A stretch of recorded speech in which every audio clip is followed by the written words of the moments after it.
അല്ല, ഞാൻ ഈ തെരഞ്ഞെടുപ്പിന്റെ സമയത്ത് ആദ്യമായിട്ട് വടകരയിൽ ചെന്നപ്പോഴും TP കേസിനെ സംബന്ധിച്ച് പറഞ്ഞിരുന്നു. വടകരയുടെ ടീച്ചറമ്മ ആരാണ് എന്നുള്ളത് അവിടുത്തെ ജനതയുടെ ഒരു വികാരമാണ് അവിടെ പറയാൻ ശ്രമിച്ചത്. അപ്പോൾ ബഹുമാനപ്പെട്ട എതിർ സ്ഥാനാർത്ഥിയും പിന്നെ ബഹുമാനപ്പെട്ട LDFന്റെ നേതാക്കന്മാരും പറഞ്ഞത് അത് പഴയ കേസാണ്, ഇനി വടകരയിൽ ചർച്ച ചെയ്യേണ്ട കാര്യമില്ല, അതിനിനി വടകരയിൽ ജനങ്ങൾ വോട്ട് ചെയ്യില്ല എന്നുള്ളതാണ്. എന്തുകൊണ്ടാണ് അത് വീണ്ടും വീണ്ടും ചർച്ചയാവുന്നത് എന്നുള്ളത് ഇന്നലെ വീണ്ടും തെളിയിക്കപ്പെട്ടിരിക്കുകയാണ്.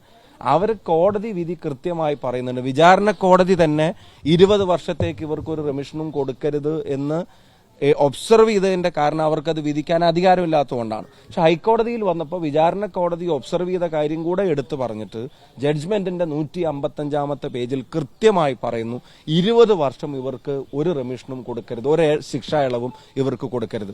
എന്നിട്ടും സൂപ്രണ്ട് ശിക്ഷാ ഇളവിനുള്ള പട്ടികയിലേക്ക് ഇവരുടെ പേരെടുത്ത് വെക്കുമ്പോൾ സൂപ്രണ്ടിന്റെ അളിയനും മച്ചാനും ഒന്നും അല്ലല്ലോ. സൂപ്രണ്ടും അവരും തമ്മിൽ ഇങ്ങനെ സ്നേഹം കാണിക്കാൻ പിന്നെ മാതൃകാ പ്രവൃത്തി നടത്തിയ മഹാന്മാരും അല്ല, ക്രൂരമായ ഒരു കൊലപാതകം നടത്തിയ ആളുകളാണ്. അവരുടെ പേര് ലിസ്റ്റിൽ ഉൾപ്പെടുത്തേണ്ടത് പാർട്ടി ഡയറക്ഷനാണ്, ഗവൺമെന്റ് ഡയറക്ഷനാണ്. ആഭ്യന്തര വകുപ്പ് അറിയാതെ നടക്കില്ല. കാരണം എന്താ, അവരെ സംരക്ഷിക്കാൻ ശ്രമിക്കുന്നു എന്നുള്ള മെസ്സേജ് അവർക്ക് കിട്ടണം. അവരെ സന്തോഷിപ്പിക്കുകയോ കുറഞ്ഞ പക്ഷം സമാധാനിപ്പിക്കുകയെങ്കിലും വേണം. അതല്ലെങ്കിൽ ഇപ്പൊ പ്രതി ചേർക്കപ്പെട്ടവരിലും അധികം അപ്പുറത്തേക്ക് കാര്യങ്ങൾ വെളിപ്പെടുമോ എന്നുള്ള ഭയമാണ് ഗവൺമെന്റിന്റെ തലപ്പത്തിരിക്കുന്ന ആളുകൾക്ക്. 10 പേർക്ക് ഒരുമിച്ച് എന്തിനാ പരോള് കൊടുക്കുന്നത്? 10 പേർക്ക് ഒരുമിച്ച് വയറുവേദന വന്നോ? 10 പേരുടെ വീട്ടിൽ ഒരുമിച്ച് മെഡിക്കൽ എമർജൻസി വന്നോ? കല്യാണം വന്നോ?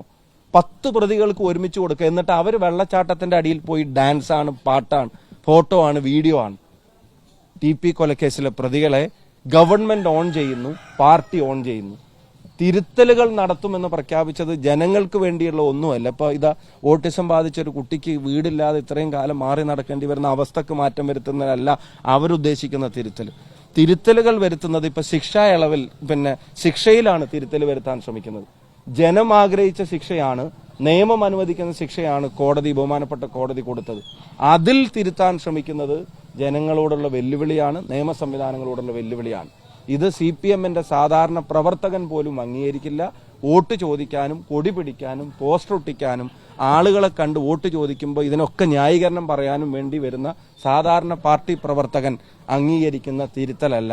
അപ്പൊ ഇനി ഈ നേതൃത്വം തിരുത്തിയാൽ പാർട്ടി രക്ഷപ്പെടുമെന്നുള്ള വിശ്വാസം അവർക്ക് പാടെ നഷ്ടപ്പെടുകയാണ്. ഇനി തിരുത്തേണ്ടത് നേതൃത്വത്തിലാണ് എന്നുള്ളത് പാർട്ടി പ്രവർത്തകർ മനസ്സിലാക്കുക.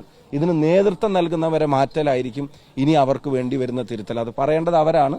സാധാരണ CPM പ്രവർത്തകർ പറഞ്ഞു തുടങ്ങിയിരിക്കുന്നു. ഇപ്പോൾ പല സെക്രട്ടേറിയറ്റിലും പല മീറ്റിങ്ങുകളിലും ഒക്കെ അഭിപ്രായങ്ങൾ വന്നു തുടങ്ങിയല്ലോ.